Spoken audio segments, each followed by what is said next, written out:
Hello viewers, ಇವತ್ತು ನಾನು 3 years above ಬೇಬಿಗೆ ಹೇಗೆ healthy nutritious and weight gain food ರೆಸಿಪಿನ ಮಾಡೋದು ಅಂತ ಹೇಳಿ ತೋರಿಸ್ಕೊಡ್ತಾ ಇದ್ದೀನಿ.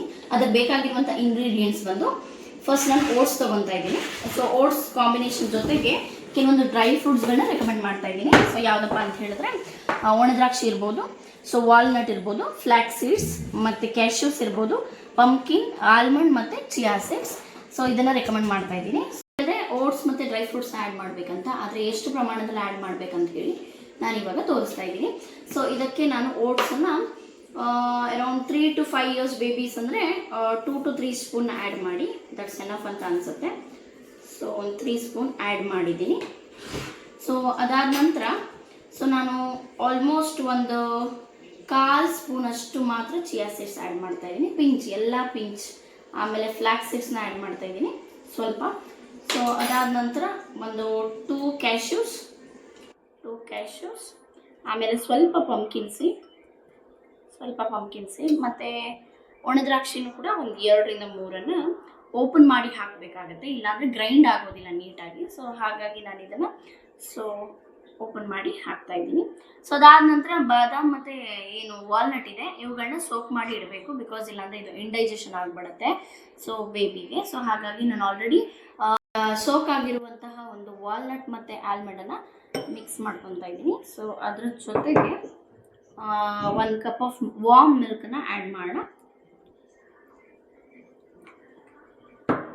ಸೊ ಅದಾದ ನಂತರ ಇದನ್ನು ಅರೌಂಡ್ 15 to 20 minutes ಹೀಗೇ ಸೋಕ್ ಆಗಲಿಕ್ಕೆ ಬಿಡಬೇಕು ಎಲ್ಲನೂ ಕೂಡ. ಸೊ ಅದಾದ ನಂತರ ನಾವು 15 to 20 minutes ಸೋಕ್ ಆದಮೇಲೆ ನಾವು ಗ್ರೈಂಡ್ ಮಾಡಬೇಕಾಗತ್ತೆ. ಸೊ ಗ್ರೈಂಡ್ ಮಾಡಿದ್ಮೇಲೆ 2 to 3 minutes ಬಾಯ್ಲ್ ಮಾಡಬೇಕಾಗುತ್ತೆ. ಎಲ್ಲನೂ ಕೂಡ ನೀಟಾಗಿ ಗ್ರೈಂಡ್ ಮಾಡಿದ ನಂತರ ನಾವು 2 to 3 minutes ಇದನ್ನು ಬಾಯ್ಲ್ ಮಾಡಬೇಕಾಗತ್ತೆ. ಓಕೆ, ಈಗ ಇದನ್ನು ಗ್ರೈಂಡ್ ಮಾಡ್ತಾ ಇದ್ದೀನಿ.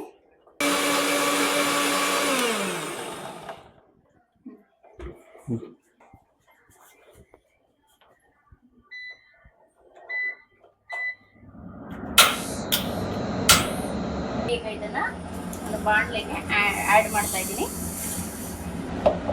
ಈಗ ಇದನ್ನು ಸಿಮ್ಮಲ್ಲಿ ಇಟ್ಕೊಂಡು ಒಂದು 2 to 3 minutes ನಾವು ಬಾಯ್ಲ್ ಮಾಡಬೇಕಾಗತ್ತೆ. ಓಕೆ, ಆಲ್ಮೋಸ್ಟ್ ಕೂಲ್ ಆಗಿದೆ ಇದು. ಸೊ ಇವಾಗ ನಾನು ಇದನ್ನು ಬೌಲಿಗೆ ಆ್ಯಡ್ ಮಾಡ್ತಾ ಇದ್ದೀನಿ. ಸ್ವಲ್ಪ ಗಟ್ಟಿ ಇದೆ ಅಂದರೆ ನೀವು ಮಿಲ್ಕ್ ಆ್ಯಡ್ ಮಾಡಬಹುದು. ತೆಳು ಇದೆ ಅಂತ ಹೇಳಿದ್ರೆ ಇನ್ನೊಂದು 1 minute ಎಕ್ಸ್ಟ್ರಾ ಬಾಯ್ಲ್ ಮಾಡಿದ್ರೆ ಅದು ಗಟ್ಟಿ ಬರುತ್ತೆ, ಬಿಕಾಸ್ ಓಟ್ಸ್ ಅಲ್ವಾ, ಸೊ ಗಟ್ಟಿ ಆಗುತ್ತೆ.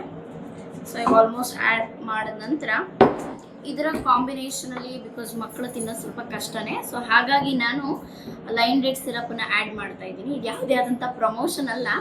ಸೊ ಬಟ್ ಮಕ್ಕಳಿಗೆ ಲೈನ್ ಡೇಟ್ಸ್ ಆ್ಯಡ್ ಮಾಡೋದ್ರಿಂದ ಸ್ವಲ್ಪ ಏನು ಸ್ವೀಟ್ ಅಂತ ಅನಿಸುತ್ತೆ, ತುಂಬ ಚೆನ್ನಾಗಿ ತಿಂತಾರೆ. So line dates 1 spoon add ಮಾಡ್ತಾ ಇದ್ದೀನಿ. ಸೊ ಅದಾದಮೇಲೆ ಇಲ್ಲ ಲೈನ್ ಡೇಟ್ಸ್ ಅಂತ ಹೇಳಿದ್ರೆ ನೀವು ಸಿಂಪಲಾಗಿ ಹನಿ ಕೂಡ ಆ್ಯಡ್ ಮಾಡ್ಕೊಬಹುದು, ಬಿಕಾಸ್ ಸ್ವೀಟ್ ಆದಷ್ಟು ಕೂಡ ಮಕ್ಕಳು ತುಂಬ ಚೆನ್ನಾಗಿ ತಿಂತಾರೆ ಅಷ್ಟೇ. ಸೊ ಅದ್ರ ಜೊತೆಗೆ ಬೇಕಾದರೆ ಇನ್ನೂ ಸ್ವಲ್ಪ ಪಿಂಚ್ ಆಫ್ ಸಾಲ್ಟನ್ನು ಕೂಡ ಆ್ಯಡ್ ಮಾಡ್ತಾ ಇದ್ದೀನಿ. ಸೊ ನನ್ನ ಮಗಳಿಗೆ ಸಾಲ್ಟ್ ಆ್ಯಂಡ್ ಸ್ವೀಟ್ ಕಾಂಬಿನೇಷನ್ ತುಂಬ ಇಷ್ಟ. ಸೊ ಹಾಗಾಗಿ 2 ಆ್ಯಡ್ ಮಾಡಿದ್ರೆ ಇನ್ನೂ ಕೂಡ ಟೇಸ್ಟ್ ಎನ್ಹಾನ್ಸ್ ಆಗುತ್ತೆ. ಸೊ ಹಾಗಾಗಿ ನಾನು 2 ಕೂಡ ಆ್ಯಡ್ ಮಾಡಿದ್ದೀನಿ. ಸೊ ಅದಾದ ನಂತರ ಯಾವುದೇ ಆದಂಥ ಪ್ರಮೋಷನ್ ಅಲ್ಲ, ಲೈನ್ ಡೇಟ್ಸ್ ಇರ್ಬೋದು, ಹನಿ ಇರ್ಬೋದು.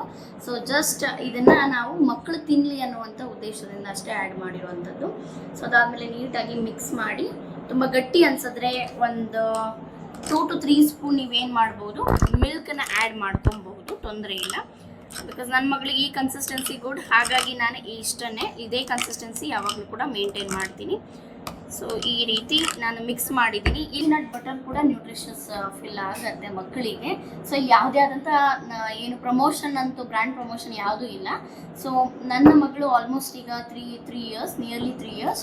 ಸೊ ಬಟ್ ಅವಳಿಗೆ ಇದನ್ನು ನಾನು ಆಲ್ಮೋಸ್ಟ್ ಅವಳು 2 years ಇದ್ದಾಗಿಂದನೂ ಕೊಡ್ತಾ ಇದ್ದೀನಿ. ಒಳ್ಳೆ ರಿಸಲ್ಟ್ ಬಂದಿದೆ ಮತ್ತು ವೆಯ್ಟ್ ಗೇನ್ ಕೂಡ ಆಗ್ತಾ ಇದೆ.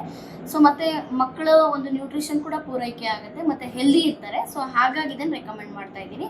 ಸೊ ಇದನ್ನು ಪ್ರತಿದಿನ ಕೊಡಬೇಕಂತೇನಿಲ್ಲ, ವೀಕ್ಲಿ 2 to 3 times ಕೊಟ್ಟರೆ ಕೂಡ ಸಾಕಾಗುತ್ತೆ.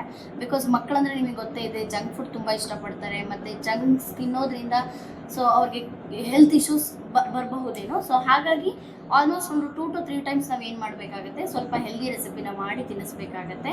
ಸೊ ಮತ್ತೆ ಇನ್ನೊಂದು ರೀತಿ ಮಾತಾಡೋದಾದ್ರೆ dry fruits are dangerous to health ಅಂತ ಹೇಳ್ತಾರೆ ಮಕ್ಕಳಿಗೆ, ಎಸ್ಪೆಷಲಿ ಮಕ್ಕಳಿಗೆ. ಸೊ ಹಾಗಾಗಿ ಡ್ರೈ ಫ್ರೂಟ್ಸ್ನ ತುಂಬ ಮಿನಿಮಲ್ ಕ್ವಾಂಟಿಟಿಯಲ್ಲಿ ಮಕ್ಕಳಿಗೆ ಆ್ಯಡ್ ಮಾಡಬೇಕು, ಬಿಕಾಸ್ ಇಂಡೈಜೆಷನ್ ಪ್ರಾಬ್ಲಮ್ ಆಗುವಂಥ ಸಾಧ್ಯತೆಗಳಿರುತ್ತೆ. ಸೊ ಹಾಗಾಗಿ ನಾನು ಎಲ್ಲನೂ ಕೂಡ ಒಂದು ತುಂಬ ಮಿನಿಮಲ್ ಕ್ವಾಂಟಿಟಿಯಲ್ಲಿ ಆ್ಯಡ್ ಮಾಡಿದ್ದೀನಿ. ಸೊ ಆ್ಯಡ್ ಮಾಡಿ ಗ್ರೈಂಡ್ ಮಾಡಿ ಮತ್ತು ಅದನ್ನು ಬಾಯ್ಲ್ ಮಾಡಿ ತಿನ್ನಿಸೋದ್ರಿಂದ ಯಾವುದೇ ಆದಂಥ ಹೆಲ್ತ್ ಪ್ರಾಬ್ಲಮ್ ಇನ್ನೂ ಆಗಿಲ್ಲ. ಸೊ ನಾನು 2 ಇಯರ್ಸಿಂದನೂ ಯೂಸ್ ಮಾಡ್ತಾ ಇರೋದ್ರಿಂದ ಯಾವುದೇ ಆದಂಥ ಹೆಲ್ತ್ ಇಶ್ಯೂಸ್ ಕೂಡ ಬಂದಿಲ್ಲ. ಓಕೆ, ಇದನ್ನು ಮೊದಲನೇ ಬಾರಿ ಕೊಡುವಾಗ ಕೆಲವೊಂದು ಅಲರ್ಜಿಕ್ ಸಿಂಪ್ಟಮ್ಸ್ ಕಾಣಿಸ್ಕೊಳ್ಬಹುದು. ಸೊ ಹಾಗಾಗಿ ನೀವು ಒಂದೊಂದನ್ನು ಆ್ಯಡ್ ಮಾಡಿ ಮಿನಿಮಲ್ ಕ್ವಾಂಟಿಟಿಯಲ್ಲಿ ತಿನ್ನಿಸ್ಲಿಕ್ಕೆ ಟ್ರೈ ಮಾಡಿ. ಆಗಲಿಲ್ಲ ಅಂತ ಹೇಳಿದ್ರೆ ತಿನ್ನಿಸ್ಲಿಕ್ಕೆ ಹೋಗಬೇಡಿ. ಸೊ ಮತ್ತು ಕೆಲವೊಂದು ಡಾಕ್ಟರ್ ರೆಕಮೆಂಡೇಶನ್ ಕೂಡ ಬೇಕಾಗುತ್ತೆ. ಹಾಗೇನಾದರೂ ಇತ್ತಂದರೆ ಡಾಕ್ಟರ್ ರೆಕಮೆಂಡೇಶನ್ ಕೂಡ ತೊಗೊಂಡು ನೀವು ತಿನ್ನಿಸ್ಬೋದು. ಬಟ್ ನನ್ನ ಪರ್ಸ್ನಲ್ ಎಕ್ಸ್ಪೀರಿಯನ್ಸ್ ಅಂದರೆ ನನ್ನ ಮಗಳಿಗೆ ವೆಯ್ಟ್ ಗೇನ್ ಆಗಿದೆ, ಸೊ ಮತ್ತು ಹೆಲ್ದಿ ಕೂಡ ಇದ್ದಾರೆ. ಸೊ ಹಾಗಾಗಿ ಈ ರೀತಿ ಫುಡ್ಡನ್ನು ನಾವು ಮಕ್ಕಳಿಗೆ ಒಂದು ವೀಕ್ಲಿ 2 to 3 ಟೈಮ್ಸ್ ಕೊಡೋದ್ರಿಂದ ಅವರ ಒಂದು ಗ್ರೋತ್ಗೆ ಬೇಕಾಗಿರುವಂಥ ಫ್ಯಾಕ್ಟರ್ಸ್ಗಳು, ಕಾಂಪ್ಲೆಕ್ಸ್ ಕಾರ್ಬ್ಸ್ ಇರ್ಬೋದು, ಪ್ರೋಟೀನ್ಸ್ ಇರ್ಬೋದು, ಗುಡ್ ಫ್ಯಾಟ್ ಇರ್ಬೋದು, ಎಲ್ಲನೂ ಕೂಡ ಅಡಿಷ್ನಲ್ ಬೆನಿಫಿಟ್ ಕೊಟ್ಟಂಗಿರುತ್ತೆ. ಸೊ ಹಾಗಾಗಿ ಆದಷ್ಟು ಕೂಡ ನೀವು ಮಕ್ಕಳಿಗೆ ಈ ರೀತಿಯಾದಂಥ ಫುಡ್ಡನ್ನು ಮಾಡಿಕೊಡಿ. ಕ್ಯಾರೆಟ್ ಸಿರಪ್ನ ಆ್ಯಡ್ ಮಾಡ್ತಾ ಇದ್ದೀನಿ, ಬಿಕಾಸ್ ಮಕ್ಕಳಿಗೆ ಗೊತ್ತಿದೆ ನಿಮಗೆ ಸ್ವೀಟ್ ಇತ್ತು ಅಂತ ಹೇಳಿದ್ರೆ ತುಂಬ ಇಷ್ಟ ಆಗುತ್ತೆ. ನೀವು ಬೇಕಾದರೆ ರಾ ಡೇಟ್ ಕೂಡ ಯೂಸ್ ಮಾಡ್ಬೋದು, ತೊಂದರೆ ಇಲ್ಲ. ಸೊ ರಾ ಡೇಟ್ ಆದರೆ ಏನಾಗ್ಬಿಡುತ್ತಪ್ಪ ಅಂದರೆ ಗ್ರೈಂಡ್ ಆಗೋದಿಲ್ಲ. ಸೊ ಹಾಗಾಗಿ ಯಾವುದೇ ಒಂದು ಡೇಟ್ ಸಿರಪನ್ನು ಆ್ಯಡ್ ಮಾಡಿದ್ರೆ ಸ್ವೀಟ್ ಇರುತ್ತೆ, ಸೊ ಮಕ್ಕಳು ತುಂಬ ಇಷ್ಟಪಟ್ಟು ತಿಂತಾರೆ. ಈ ರೀತಿ ನಾವು ನ್ಯೂಟ್ರಿಷಿಯಸ್ ಫುಡ್ಡನ್ನು ಕೊಡೋದ್ರಿಂದ ಮಕ್ಕಳಲ್ಲಿ ಗ್ರೋತ್ಗೆ ಬೇಕಾಗಿರುವಂಥ ಗ್ರೋತ್ ಫ್ಯಾಕ್ಟರ್ಸ್ ಕೂಡ ಜಾಸ್ತಿ ಆಗುತ್ತೆ. ಸೊ ಮತ್ತು ಮಕ್ಕಳು ತುಂಬ ಇಷ್ಟಪಟ್ಟು ತಿಂತಾರೆ. ಸ್ಟಾರ್ಟಿಂಗ್ ಸ್ವಲ್ಪ ಕಷ್ಟ ಆಗ್ಬೋದು, ಬಟ್ ಅದನ್ನು ಒಂದ್ಸಲ ರೂಢಿ ಮಾಡಿಕೊಂಡ್ರೆ ತುಂಬ ಇಷ್ಟಪಟ್ಟು ತಿಂತಾರೆ. ಸೊ ಮನೇಲಿ ಟ್ರೈ ಮಾಡಿ ಮಕ್ಕಳಿಗೆ ಇದನ್ನು ವೀಕ್ಲಿ 2 to 3 ಟೈಮ್ಸ್ ಮಾಡಿ ತಿನ್ನಿಸಿ. ತುಂಬ ಹೆಲ್ದಿ ಆಗಿರ್ತಾರೆ ಮತ್ತು ಸೊ ಸ್ವಲ್ಪ ಏನು ಗ್ರೋತ್ ಕೂಡ ಜಾಸ್ತಿ ಆಗುತ್ತೆ. ಸೊ ಇದೇ ಥರದಂಥ ವಿಡಿಯೋಗಳಿಗೆ ನಮ್ಮ ಚಾನಲ್ಗೆ ಸಪೋರ್ಟ್ ಮಾಡಿ, ಲೈಕ್ ಮಾಡಿ, ಶೇರ್ ಮಾಡಿ ಮತ್ತು ಸಬ್ಸ್ಕ್ರೈಬ್ ಮಾಡೋದನ್ನು ಮರಿಬೇಡಿ.